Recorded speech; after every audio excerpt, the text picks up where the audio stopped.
നിങ്ങളുടെ കുട്ടികൾ മോഷ്ടിക്കാറുണ്ടോ? അതായത് അവർക്ക് ആവശ്യമില്ലാത്തതോ അല്ലെങ്കിൽ മോഷ്ടിക്കണമെന്ന് വിചാരിക്കാതെയോ മോഷ്ടിച്ചു പോകുന്ന ചില അവസ്ഥകളുണ്ട്.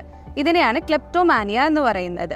ഇതൊരു ഇമ്പൾസ് കൺട്രോൾ ഡിസോർഡർ ആണ്. ഇമ്പൾസീവ് ആവുക എന്ന് വെച്ചാൽ അത് ചെയ്യണമെന്ന് ആഗ്രഹിക്കാതെ അല്ലെങ്കിൽ മുൻകൂട്ടി തീരുമാനിക്കാതെ ചെയ്തു പോകുന്ന ചില കാര്യങ്ങളാണ്. ക്ലെപ്റ്റോമാനിയയുടെ ലക്ഷണങ്ങൾ എന്തൊക്കെയാണെന്ന് വെച്ചാൽ, മോഷ്ടിക്കുന്നവർ അവർക്ക് ആവശ്യമുള്ള ഒരു സാധനമായിരിക്കണം എന്നില്ല മോഷ്ടിക്കുന്നത്, പകരം അവർക്ക് ഒരു ഉപയോഗവും ഇല്ലാത്ത ഒന്നാകാം. അടുത്ത ഒരു ലക്ഷണം എന്ന് പറയുന്നത്, അവർക്ക് തന്നെ പൈസ കൊടുത്ത് മേടിക്കാൻ പറ്റുന്ന, അവർക്ക് അഫോർഡബിൾ ആയിട്ടുള്ള, അത്രയും ചീപ്പായിട്ടുള്ള ഒരു സാധനമായിരിക്കാം അവർ മോഷ്ടിക്കുന്നത്. മറ്റ് ലക്ഷണങ്ങളിൽ പെട്ടതാണ് ഇവർക്ക് മോഷ്ടിക്കുന്നതിന് മുമ്പായിട്ട് അമിതമായ ടെൻഷൻ, ആൻസൈറ്റി ഒക്കെ അനുഭവപ്പെടുകയും മോഷ്ടിക്കുന്ന സമയത്ത് വളരെയധികം സന്തോഷവും എക്സൈറ്റ്മെന്റും അതേപോലെ തന്നെ ഭയങ്കര സംതൃപ്തി അനുഭവപ്പെടുകയും എങ്കിൽ മോഷ്ടിച്ചതിന് ശേഷം ഭയങ്കരമായ കുറ്റബോധം തോന്നുകയും അതിന്റെ ഭാഗമായി അവരുടെ സെൽഫ് എസ്റ്റീം കുറയുകയും ചെയ്യാം. ഇവർ മോഷ്ടിക്കുന്നത് മറ്റൊരാളോടുള്ള ദേഷ്യം കൊണ്ടോ വൈരാഗ്യം കൊണ്ടോ